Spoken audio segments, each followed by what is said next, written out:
mad to think that you had people who were technically out of sync with what their church says God is okay with, and they are the ones putting together the report as to whether they can redecide what God thinks about marriage. The moment you extract some portion of truth from love, it's no longer love. It's some smarmy thing that's not loving to do that. It's unbelievably unloving to kind of go along, to get along. It's cowardice. In this moment we're in as a culture, and that was back in 2016. And that you could see where things were going. So I said, this isn't going to work. Students are going to find themselves muzzled. And ultimately, I found myself muzzled in the end as I felt a growing conviction to speak about these things publicly.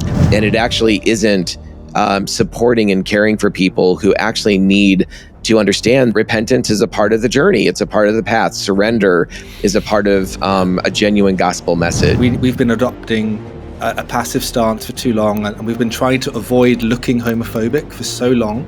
We've not realized that we've actually shifted in our convictions, and we no longer, it's as though we don't really believe it. It's as though we don't really believe homosexuality is wrong, and we actually believe it's just kind of good, and as long as you don't put certain parts of your body somewhere else, then God is just smiling upon the whole thing. My former pastor used to say that he's concerned that so many in the church have become inoculated to the gospel. Like they're listening week after week.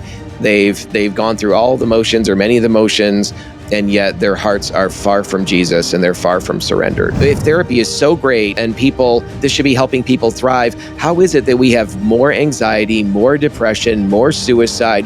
How could we have the proliferation of therapy everywhere for adults and for children and be in the worst shape that we've ever been in when it comes to lack of connectedness?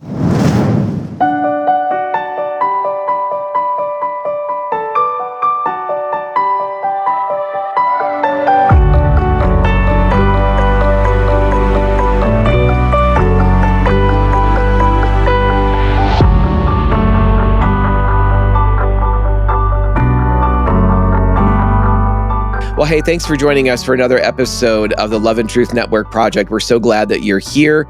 Glad that whether you're tuning in through Love and Truth Network or Transforming Congregations, that you've taken the time to join us. Today, I have Aaron Edwards with us, and Aaron's going to talk a little bit about his own story and unpack that for us as we typically do with guests. And he'll tell you a little bit about, he's not here from the United States. He's over in the UK, and we'll unpack that for us a little bit too. Looking forward to just discussing some cultural hot button issues and some important theological issues as well. So Aaron, thanks for joining us. Well, if you would just take maybe 10, 15 minutes, 20 minutes and just unpack your story for us a little bit. We'd love to kind of get to know you a bit. There's all sorts of versions of different lengths of the story, so you can come and interrupt me if. Yes. Yeah, that's true. Yeah, different versions would be a problem. Actually, that would be a whole other story. That's true. So I grew up in I guess I was raised as I would say a nominal Roman Catholic, but maybe I wouldn't have said that at the time. I went through my Holy Communion and everything, and went to a Catholic school, but my parents got divorced when I was about 7, I think it was. And from that point, we stopped going to church, and it became increasingly a sort of fictional thing, almost for me, like a sense of, it was always there in the background, some vague sense of faith, but basically it wasn't something that we really lived out in our life in any significant way whatsoever. And except maybe going to midnight mass at Christmas time or something like that, and doing Easter in the way that anyone does in the West. But so for me, my experience of Christianity and religion, as it were, was just seen as quite boring almost. I remember just being told off for being too loud in the pew or whatever, and going along to Sunday school. And I remember filling in my Holy Communion book. But as I said, after we stopped going, after a while, it kind of drifted off until when I was a teenager. We'd had actually a bereavement in the family when I was 12, just before I hit teenage years. I lost my 16-year-old sister to meningitis, which was a real tragedy for us and as a family. And it was very shocking especially because of how sudden it was. It was a particularly rare strain of meningitis, so she just had like a cold or the flu, and I still remember her sitting on a chair in the lounge asking me to go and get her some chocolate from across the road from the shop we used to live across the road to, and it was just like, oh, she's unwell, and then she got that night went into hospital, and then the next day she was just dead, and it was like completely shocking. So for me and my siblings, there were 5 of us in total, including her. It was a real trauma, and for my mother and father as well, of course, separated, divorced, and working all of that through was really difficult. And I hadn't realized that my dad, who'd been very strong rock for us during that time, coming and sorting everything out with the funeral arrangements and stuff, we didn't really know how he'd taken it. He didn't sort of he did help us to grieve, but I don't think he really sort of showed us how much it affected him. And we hadn't realized that for many years he was then into getting into cocaine and all these other things to sort of almost numb the pain for himself. And he woke up this is about 4 years later. He was on some kind of 3 years later it was, woke up after some binge where he'd been on in the week. Of course, we go to visit him at the weekend and he's all cleaned up and fine, but he'd actually been binging all week on whatever.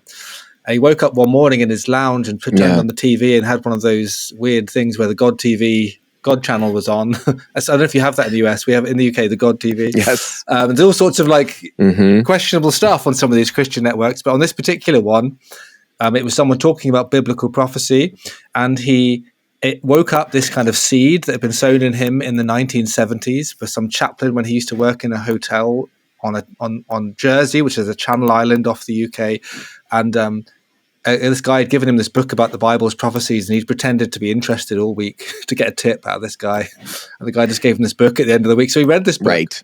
And it left something in him. He'd occasionally talk about it when we were younger, even though none of us were Christians, about the Bible, knowing stuff about prophecy in terms of prophecies of Jesus and some stuff about the end of the world that I wouldn't subscribe to, and I don't think he would anymore. But it like spoke to him in some powerful way. And that was about this. This show was about this, and he was too hungover to find the remote to change the channel, so he just watched it. Came to the end, and he went on an alpha course. He said, "Here's a number for the alpha course." Went on the alpha course, asked all the questions, etc. Got saved without telling us any of this, and then just announced that he'd become a born again Christian. That is so hysterical. So one day we just found out Dad's a born again Christian. So that means Dad's joined a cult, because we know what Christianity is. It's the kind of Roman Catholic thing where you just go along and no one really understands what's going on. That was our experience. And this was, kind of completely new. So we'd go along with him, and he brought us along to his kind of happy clappy, charismatic evangelical church. And we just thought we were entering in this other parallel universe. It was very strange.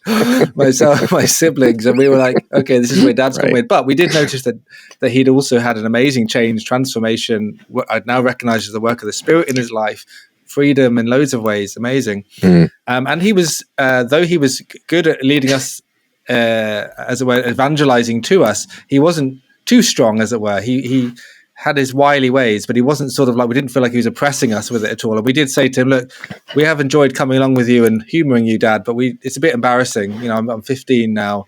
I don't want to be like saying I'm going to this big weird church. And so he said, that's fine. But, your mum's in Portugal for this 1 week in July. So I have to look after you that week. And I'm going to this Bible week. So that's what looking after you means that week. So I was like, oh, okay. It's like, and you're gonna. And I was going to turn 16 the next week. And technically, till you're 16, you're not allowed to be in the house on your own. So technically, you need to come with me for parental supervision. It's like, oh, I see.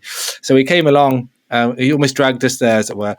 We were sort of reluctant, but he said, don't worry, you don't need to go to any of the Christian stuff. You can just go and play football. Which over here you actually kick a football, and football, I'm a big fan of football, and going to gigs and all this coffee shops and stuff. So it's like, okay, there's lots of stuff to do at this kind of big Christian festival, and we'll go along and we'll just not let the Christians get to us. And that's what me and my siblings, we made a pact, and we said we're not going to let the Christians get to us this week.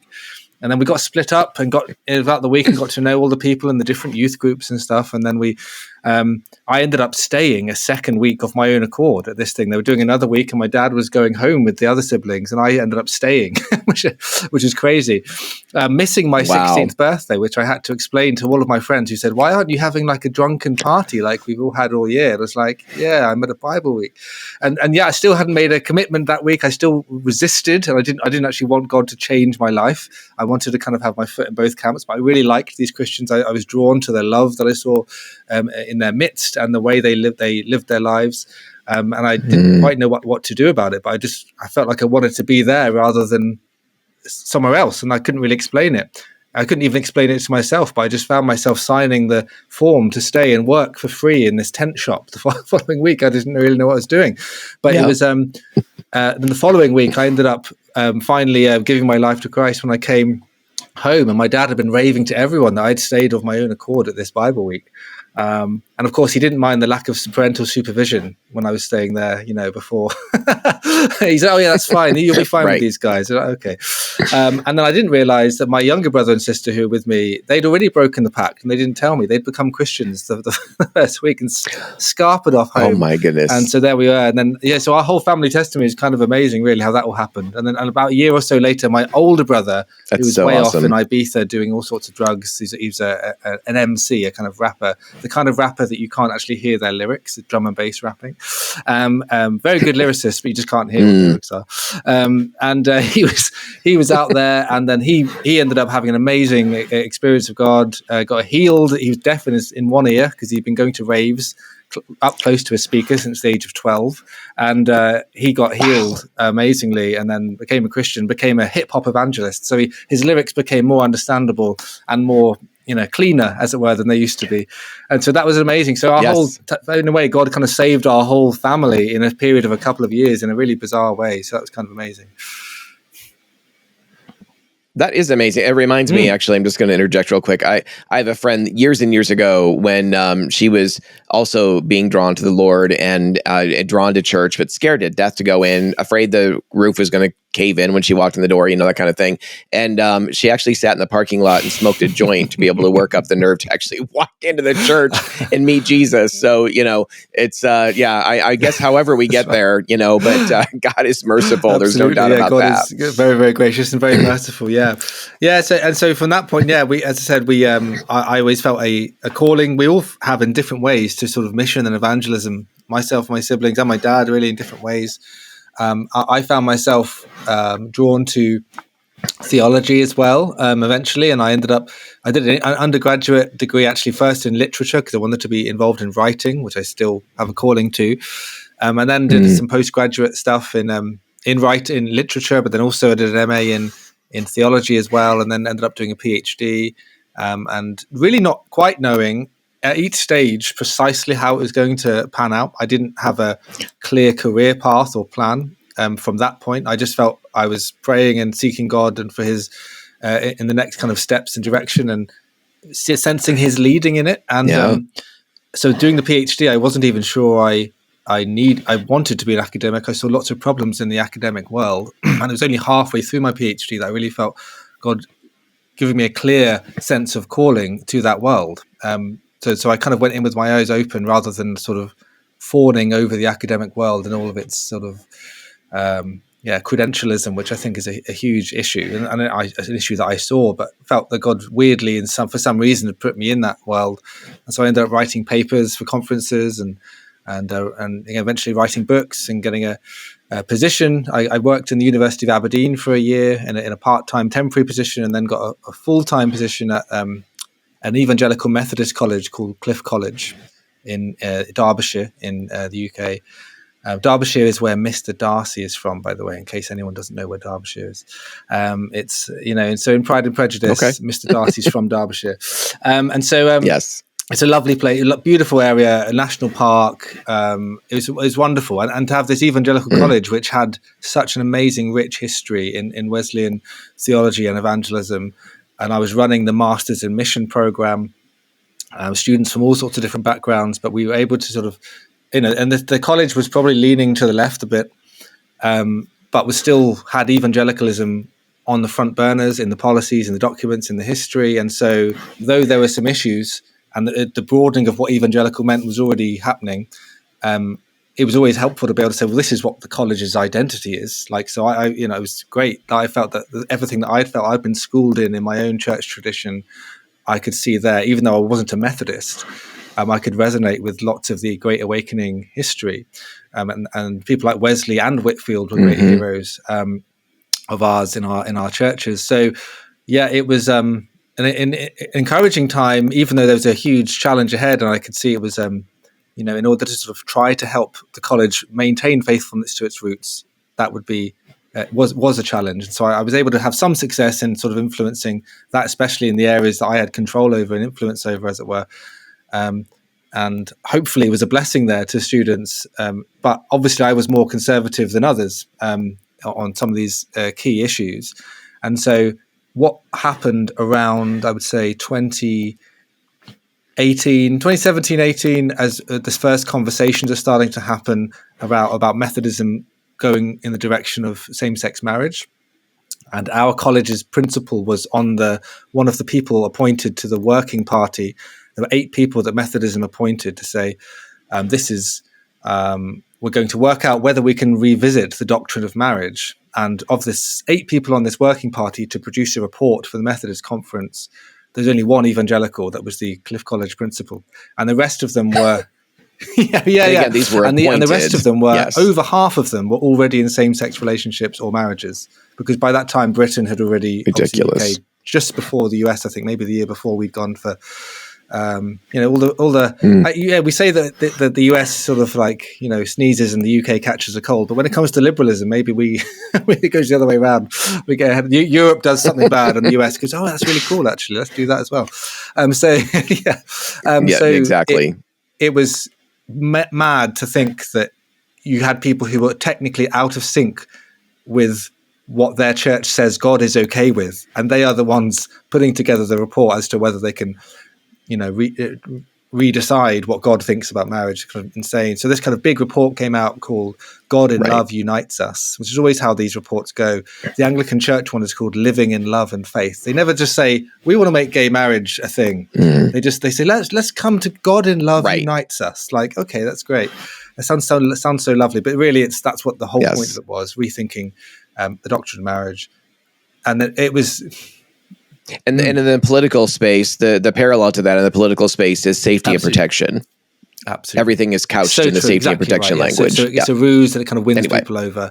And it's really an emotive battle, really. It will say it's about doctrine. They're kind of, well, maybe we can get some biblical scholars that can help us undermine this text or that text. And we looked through this report as faculty. We kind of made comments on it.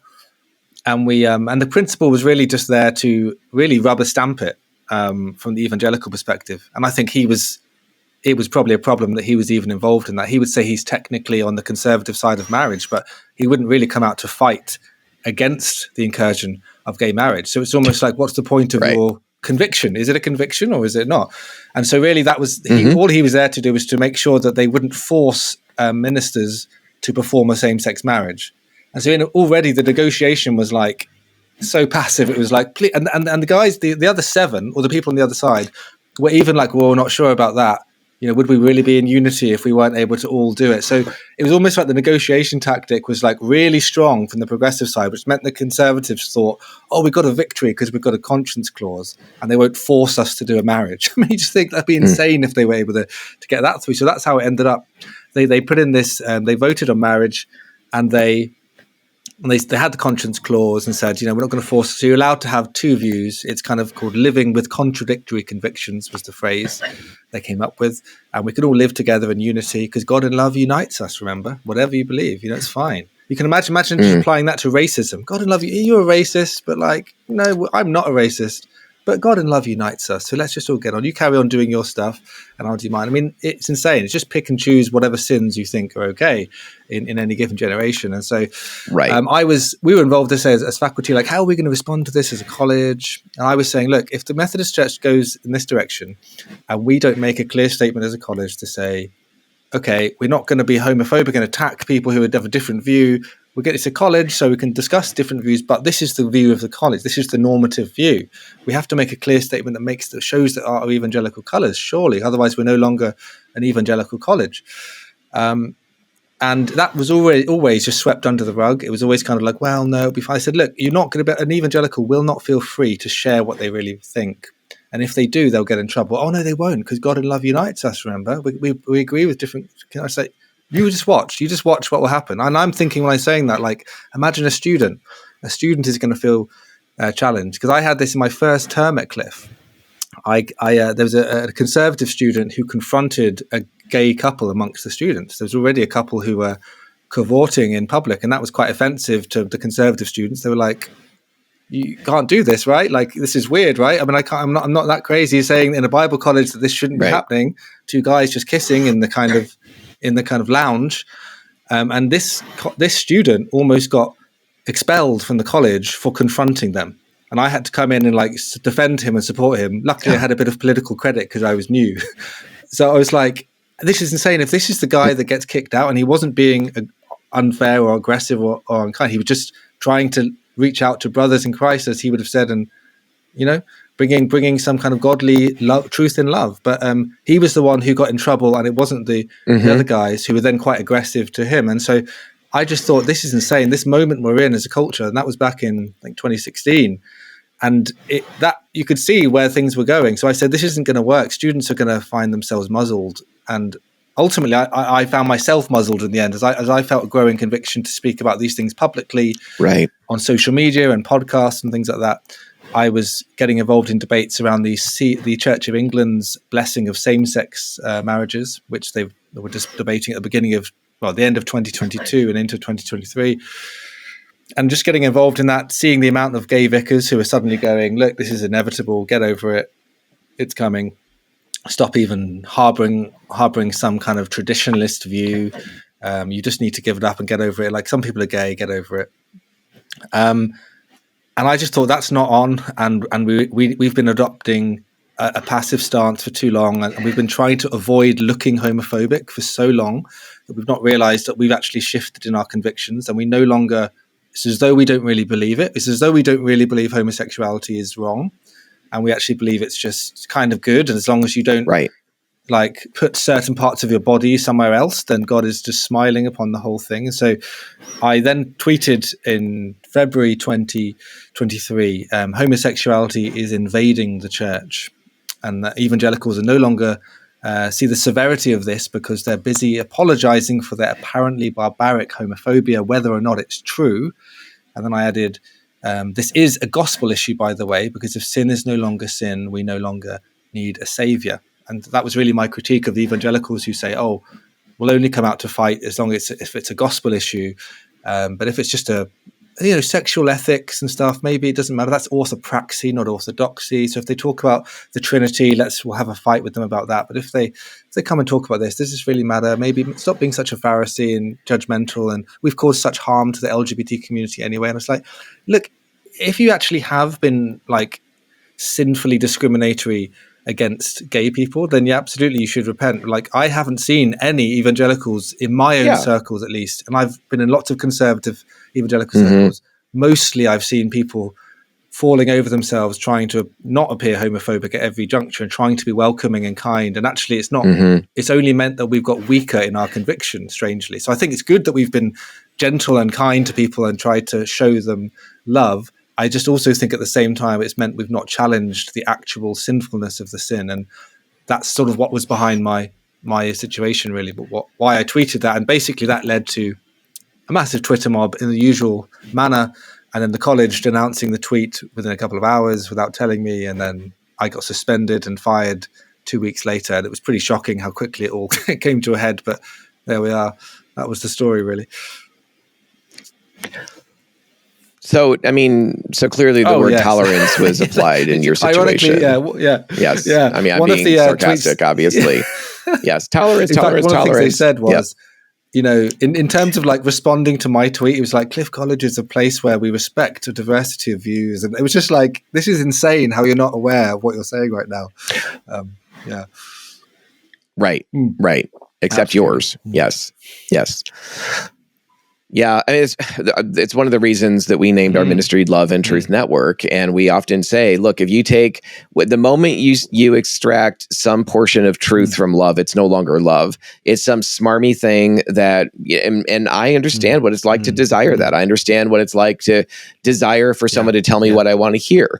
But at the end of the day, it's not loving to do that. It's unbelievably unloving to kind of go along, to get along. It's cowardice. And it actually isn't supporting and caring for people who actually need to understand that Jesus requires, Jesus paid it all, but repentance is a part of the journey. It's a part of the path. Surrender is a part of a genuine gospel message. And when that's taken out of it, and we just enter into a cultural Christianity, a form of Christianity without the life of Christ in us, then, my former pastor used to say that he's concerned that so many in the church have become inoculated to the gospel. Like they're sitting, they're listening week after week.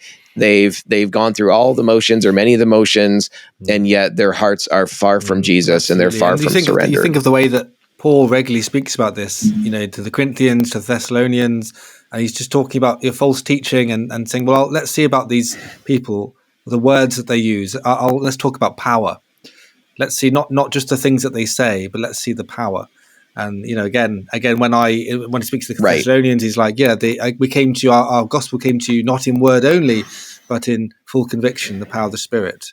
And so I think that's really, really key. And I think that part of that is sanctification as well. It's about seeing actual surrender, which leads to life change and repentance. And we, as you say, there's absolutely, I agree. There's an inoculation to the gospel. Ironically, a lot of the so-called gospel-centered language we've used in recent decades when the time has come, ironically, the gospel has not been applied in the right ways. It's often been applied in accordance with what the cultural left wants to happen, and that's partly the problem, that we've sort of demonized the right, and we just want to win the left, and that's kind of leads us to support some political causes that we shouldn't have supported and ignore quite significant issues over here, which as they pertain to pertain to sin as well. For sure. And it seems to me that the reality of it seems like throughout the course of time and over generations, there's this constant pendulum swing of, going from one place to another. I mean, I think back on, what was referred to here in the States as the moral majority, way back in the day when I think it was Jerry Falwell who was leading that, and some other key leaders from around the country. And I mean, I remember as a kid growing up and that being, the moral majority, having such a huge political, influence as well, certainly within in the right. And it was just, it's laughable and ironic to me that even to claim oneself as being a part of the moral majority, in a way that I feel like was missing the mark in terms of, one of the issues I think is going on in the church is this real embrace of license and sin, misusing the word grace, rather than grace being, unmerited favor, but also empowerment to overcome sin, according to Titus chapter 2. And we're looking at it as just, God, kind of that God is just up in the heavens winking and not really worrying about what we're doing. And it's just this misuse of gospel language, misuse of these kinds of things. But back in the day when there was such a force to kind of be reckoned with, that was, claiming the moral high ground, and yet people were lying about and hiding their sin struggles. They're lying about and hiding. Nobody knows what pornography addiction is rampant in the church today, both amongst men and women, and in the pulpit, and as well as other forms of sexual sin. And one of our primary tenets of ministry, like both my wife and I come out of the LGBT world. We know hundreds of people that have come out of that to follow Jesus. And so we talk about that message, but what we're more concerned about, with me having been a pastor for 12 years, my wife being a licensed Christian counselor, we're far more concerned about the heterosexual, rampant sexual sin in the church that is a stage 3 or 4, cancer in the church that's hidden, not talked about. And meanwhile, we dress it up as being the quote unquote kind of moral majority. And so we've got these two polar views that are neither of them are actually functionally Christian. This kind of moral high ground and this self-righteous truth hammering kind of perspective. And then you've got all the license and supposedly where the love is at. But, truth is, if you happen to bump into truth, you don't want to bump too hard into truth because it could wound you. And so, we have those perspectives. But meanwhile, God does have a remnant in the church, and where we are called, Jesus was both full of grace and truth, not part of one and part of another. He was full of grace and truth. And we really need to, as a church, to repent to become more vulnerable and open about the things we struggle with, to receive the help and support that he provides us in the gospel through his word and through community. At the same time, the whole point is this process of sanctification and deeper surrender, not just getting close enough to heaven that I'm okay with God while I sin as much as I want to. I mean, it makes no sense whatsoever.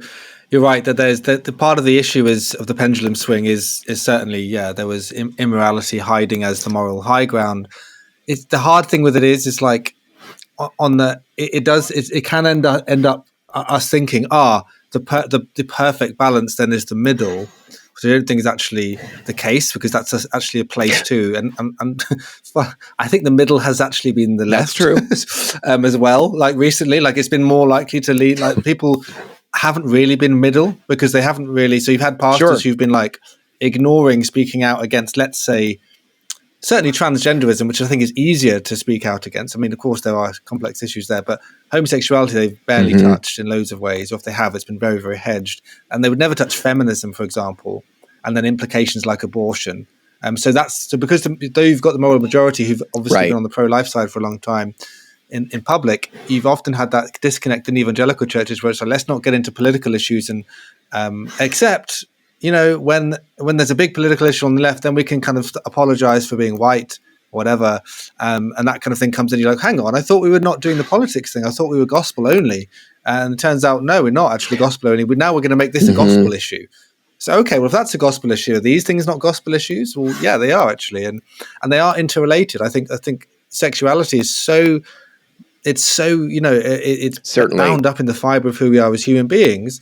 And that's why it's so difficult. That's why people, I guess, on the left of this issue will say, you're attacking me in my identity when you disagree with my sexual lifestyle or preference. And you go, yeah, I get why you're actually thinking that, why the lie you've been told about that particular sin is that you're being told that you can curate that and go in the direction of that. But I do understand how significant sexuality is to our humanity. And that's precisely actually why we need to be attacking these other issues, that these weeds that come up, whether it be pornography, whether it be the way in which people will cover up, as you say, certain issues while not practicing what they preach. So many times when generations have passed and hundreds and many, many years have passed, we often do not remember, or unless we're a real student of history and then we're reading somebody who's writing authentically about history, we don't know what all of the reasons were, what the dynamics were,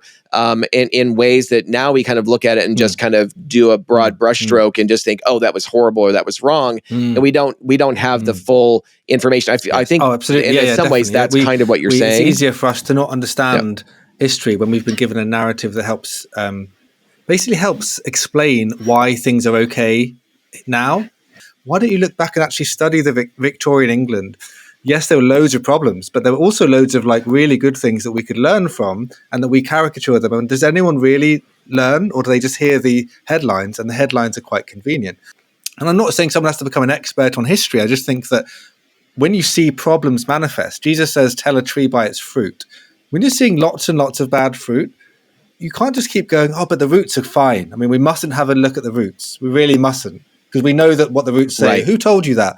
Did they have a skin in the game here? Did they have a stake in telling you that those roots are fine and untouchable? Or maybe we should go and disturb the roots, because we just want good fruit. We want good things to happen. We want the best for men and women in all of society. Right. So it's not like people are trying to come and hurt people and harm them or subjugate people or oppress them or whatever for the sake of it. It's really just, what does God say? What does God say is fruitful and best for humanity, for flourishing? It's so true. Yeah. And we're living, I mean, a couple of years ago with COVID, the election that was going on, and other riots here in the US. I mean, there was so much upheaval over many, many different issues. But I'm even thinking of, this idea that we need to tear down certain statues that represent things that people are saying are bad and all that. The tragedy of that is if we have a history, and of course we have a history that is checkered. Nothing is perfect about any nation's history. But why on earth would you want to remove all of those glaring, awful things and remove the reminder, get rid of them as if they never happened. And we have to somehow block them out of our mind rather than actually learning from them, which is, I think, also what you're talking about. It also reminds me, one other quick thing here, and I know you're in the process, Aaron, of writing a couple books, and I would love to talk about that a little bit, and also ways that people can follow you, get connected with you. But Abigail Schreier wrote a book a few years ago called Irreversible Damage, and talking about how girls in particular were really falling under this kind of groupthink and social contagion when it comes to rapid onset gender dysphoria, and she really unpacked that. And man, oh man, was she blasted for having the nerve to actually write about that topic and do such a great job on it. But she recently came out with a new book, just came out last year, which I've picked up. I heard her on a podcast, and I immediately went out and bought the book. And it's called Bad Therapy. And so she's writing about the fact and idea that, and this goes to the core of what you're saying too, this idea that, well, we can't look at the roots or whatever. How is it that we have more therapy? And my wife's a licensed Christian counselor. I mean, we believe in therapy, but how is it that we have more therapy? Certainly in the U.S., I'm sure around in many, many, many parts of the world, it's, we've shifted away from going to pastors and Christian leaders and others for wise counsel, even friends for that matter. And everybody is in therapy. I mean, so many people are now in therapy. How is it that when you have, if therapy is so great and people, this should be helping people thrive, how is it that we have more anxiety, more depression, more suicide? Why are all of the, and this is what she was asking herself, how could we have the proliferation of therapy everywhere for adults and for children and be in the worst shape that we've ever been in when it comes to lack of connectedness and all that? So her book is phenomenal in going back and really uncovering what is therapy actually for, and why are we sending healthy people who happen to just be sad or having a bad moment into therapy? It's actually so doing damage to them. Yeah, and really helpful to hear you, as someone who's married to a counsellor, to even have a critical perspective on it, because some can protect that field and be so precious over it that, oh no, it's really, really important. And to the extent that it must be proliferate as it does across society. I agree. Abigail Schreier, I've not read her book, but I've come across it, and it certainly resonate with everything I've heard about it, and similar people who've argued similarly around the kind of anxiety that's nurtured in the Western world. And this is something that's been a huge problem throughout the 20th century. This is another thing where you look at the roots and the inheritance. It's really interesting that even my wife and I quite enjoy watching, even like watching old American musicals, like that where kind of around where the 50s, kind of made in the 50s, not always set in the 50s, but you often had someone, if it was a contemporary one set in the 50s, not one of the older ones like Oklahoma or something, but like you just see, or any movie really that era, often there's a psychiatrist in the movie. It's really, I can't believe how often it comes up. You've just got someone who's in showbiz or something. That's actually some of the plots are almost identical, but like there's often a psychiatry angle in it. And there's someone who's struggling with stuff. So this is something that people know and almost talking about at the time, but it was a cool, popular thing to have because of Freud's influence that hugely impacted the US. And because you guys had all the money and power, it became like it kind of rocket boosted this way of life. And it was just like downstream from the general sense of the self that I guess was bequeathed by the Enlightenment in general from Europe. So we're already quite, in many ways, we're very sort of self-focused anyway as Western society, and so psychotherapy, psychoanalysis just became like the next step. Like, how do I fix the stuff that's me? If I've made myself the center of existence, and therefore the self-expression matters more above everything else, above any objective truth, it would make sense that this business would thrive and flourish, even though it doesn't help the people flourish. It kind of makes me think of that I watched a movie. I didn't actually like the entirely, but I could tell there was some kind of political mischief going on in it. But that movie, Killers of the Flower Moon, that with Leonardo DiCaprio not that long ago, about kind of a movie where they were sort of, the white people were basically exploiting the Indians and taking all their money and oil. But one, which I think was based on a true story about one case, but almost made it like politically, like, hey, this is what all white people do to all people who aren't white, etc. It almost felt like that was the political angle of it. But it was a horrendous situation where they were medicine was being applied to these Indian women that was making them worse. It's like, oh, I'm so sorry, like they're getting worse. It's like that they keep going to the doctor and the doctor makes them worse.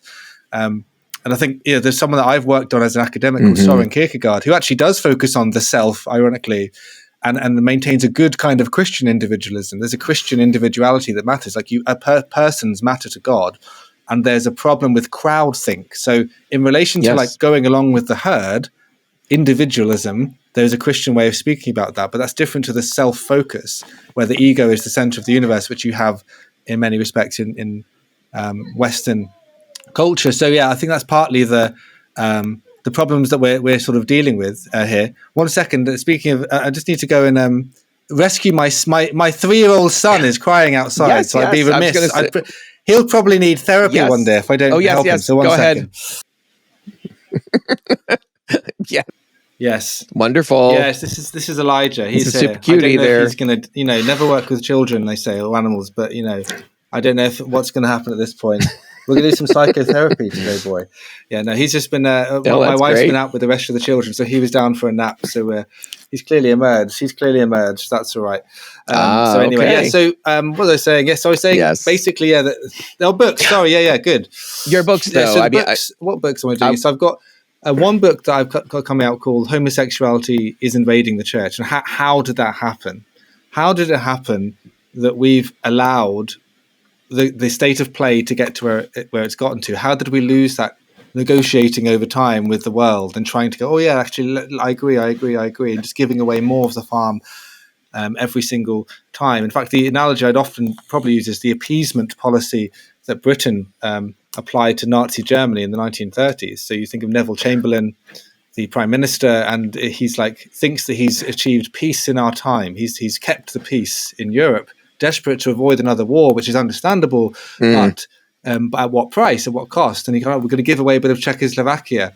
Don't worry, I won't come for the rest of it. Oh, look, other stuff's happening. Oh, but don't worry. So trying to deal with the wolves and trying to give more to the wolves and assuming they won't come back for more. And I think people have, when you give the emotional, self-therapeutically inspired story about how much we've hurt the LGBT community, you're always on the back foot. And so you're never going to come out and challenge and go, this is actually wrong. And God thinks it's worse for you. You're not going to flourish. How dare you say that? Heteronormativity is bad. Yeah. Right. It's actually a message of love to say God has a better path and a better way for you, regardless of what your feelings are telling you right now. And one of the things when you talk about the title of the book, for example, I just want to draw a distinction. You're not talking about, obviously someone like me or my wife or the hundreds or literally thousands of people who have come out of homosexuality to follow Jesus over the years. We're talking about the way that the homosexual ideology has invaded the church, not the idea that sinners, of all stripes, including those out of the LGBT world, have come to Jesus and are in the church. That's a good thing. But the ideology coming in is actually causing great in my tweet, damage. I could have said LGBT is invading the church. And I wonder if it probably wouldn't have caused that much trouble if I had. But I wanted to say homosexuality because I mean, there's different to saying homosexuals are invading the church. It's saying... It's actually saying in the Bible scripture, in most of our modern translations, LGBT scholars, the kind of bureau of scholars will come and say, oh no, homosexuality is not translated properly, but there's lots of adequate responses to this. But basically homosexuality is in what most people's English translations will say. So it's completely appropriate to say homosexuality is wrong. And you're not therefore saying that the person is a terrible person entirely, but they're a sinner like we all are. But homosexuality is only ever seen negative, spoken of pejoratively, seen as something that's going to separate you from God. So, as you say, it's loving to speak the truth in that sense, and not to say, hey, you're not allowed to come into the church. It's saying, well, all of us don't get to come into the church by right. We come in because of what Christ has done, and we've repented of our sin and accepted his work on the cross for us, and his blood covers our sin. But that's we make a mockery of that very thing if we don't, Yes. But your contribution to the debate. Yeah, absolutely. Do you have a couple minutes to chat about your other masculinity? I'm a huge fan of really unpacking what is not just a cultural idea of masculinity, or even I think sometimes when I see the word masculine, the biblical masculinity or biblical femininity, I'm drawn to that, but I also, a red flag goes up and I'm wondering, okay, what are we talking about here? What does that actually look like? About David's mighty men. And again, it's a bit like this situation of us. Men are told that they're so terrible to women. They're all misogynists and chauvinists, and men are committing suicide at ridiculous rates. And lots of men are growing up believing that effeminacy is okay. Men are interrupting their fathers. I mean, this is just terrible. What is the world coming to? No, and actually, funnily enough, I would say with my young boys, I've got Elijah here who's 3, and I've got another boy, Malachi, who's 10. Your brother Malachi, and I will want to raise them as boys in the way the Bible speaks to them to act like men. And so some of those things you say that, there's worry. I agree. There's things where people have cultural stereotypes which are then mapped on, this was what it means to be a man. You have to act like this, and it becomes very stereotyped and very prescripted. This is what you can and can't do as a proper biblical man. But in the broader sense, you have to combat the effeminacy that's coming in. So when they want to throw a tantrum and when they want to cry, the therapeutic side of you going to go, they're there, it's fine. So of course I want to comfort my son if he suddenly breaks out into a tantrum. But at the same time, I want to challenge him, encourage him to kind of push on, and say, you're going to absorb some of these blows and actually and push on in the right way, not just kind of pretending everything's fine. Absolutely not. But actually saying that what you need to be there to be a source of strength for others, which is really, really important. And again, the Bible is not absent on these things. For many years, we've thought, the Bible doesn't really care either way. But Paul does say, act like men in 1 Corinthians 16. And the account of the mighty men, there's far more in there than you think that should be encouraging as heroes of the faith, that does map on to some things that have become stereotypes. So yes, there's a worldly negative version of masculine strength, Andrew Tate, etc. But there's also a biblical version too. In fact, he's just mentioned Zulu, a film that he accidentally got to see some of, which is it's a PG. So there's leeway. It's a PG. Zulu, the film. Yeah, you've watched Zulu, so he's enjoyed actually his some cultural masculinity, looking at the British Army fighting against the Zulu army in the Battle of Rorke's Drift, which is kind of a famous film. But people might think I'm radicalizing my children, but he does enjoy it. Anyway, so that's a book that will be coming out, trying to go from there and go, how do we move from understanding what don't they mean, and how do those accounts of the mighty men map onto Jesus and his mighty men, which is the disciples. And it's a very different kind of account, but David is a type of Jesus, and there's something about gathering the men who are disenfranchised, picking them up and empowering them to go and take on the world, which is precisely what Jesus does, which is why we need to focus on that in the New Testament as well.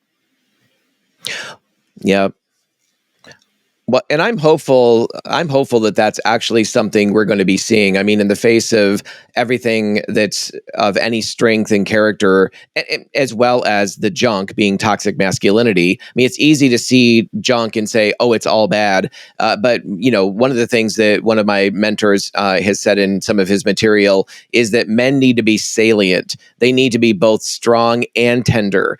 And those are the kind of fathers, the husbands, the men, the brothers that we need alongside of us, are those who are actually strong, but also tender, not only strong and abusive, disconnected from their hearts, but we need both. And unfortunately, men have really been disenfranchised in huge ways. I do think that unless these are the absolute end times that we're living in and, swiftly moving toward, I do think that we're going to see a course correction in terms of understanding the insanity of the times that we're living in and the confusion around maleness and femaleness and all of that, and begin to re-embrace something that looks more like a biblical model. I like to protect women against the worst men who would prey upon them and take advantage of them. You need strong, godly men of character who do love them and are humble and tender-hearted as well, and know all the gentleness that Jesus calls us into. But Jesus is a courageous man. He's a strong man as well, and he wants us to be strong in the Lord and the strength of his might, as Paul says in Ephesians 6. So absolutely, if you care about protecting women, we need to we need stronger men to do that. And it's like, well, should you need chivalrous men to come and protect women? Well, let's just see what happens if you don't, because there's a strong wave coming from the right of people who are red-pilled men who don't see anything good in Christianity, and they'll go to the worst sources and they'll come and say, right, let's just reinstitute kind of old school masculine domination, and let's see what happens when that happens, because that's what far worse than what you think you've got now, a corrupted version of that masculine strength. Right, absolutely. Yeah, and we would say that part of what it means to be masculine, made in the image of God, is to be a covering, to be a protector. And because of sin, when that is taken to its extreme, it is abusive. And so we do need those godly men to really rise up and shake off and reject both passivity and aggression. And again, really have that salient care for the children in their lives, the women in their lives, one another as brothers, etc. So anyway, Aaron, it's been great to talk with you, and to everybody who's tuned in for this podcast episode. Thank you for joining the three of us now, and we're glad that you were here. And Aaron, we look forward to connecting with you in terms of your books. What's the best way for people to stay in contact with you, or to reach out with what you're working on, what you're doing? Yeah, so they could follow me on, they could follow my Substack blog, which is thatgoodfight.substack.com, thatgoodfight.substack.com. And I'm also on Twitter, Aaron_P_Edwards that's just Aaron. That's what my Twitter handle is.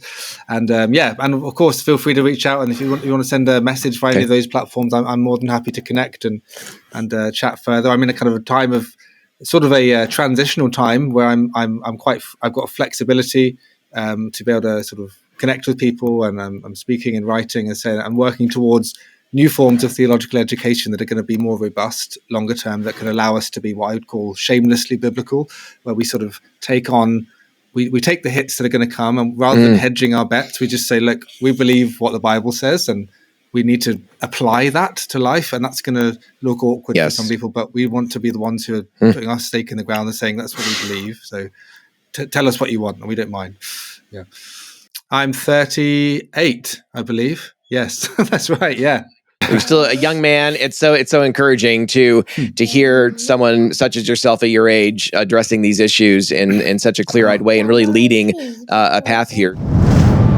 Thank you so much for joining us for this Love and Truth Network podcast. To listen to or watch future episodes, please check us out at loveandtruthnetwork.com/podcast. Also, you can subscribe to Apple Podcast, Spotify, and Google Podcasts, and we look forward to seeing you in a future episode.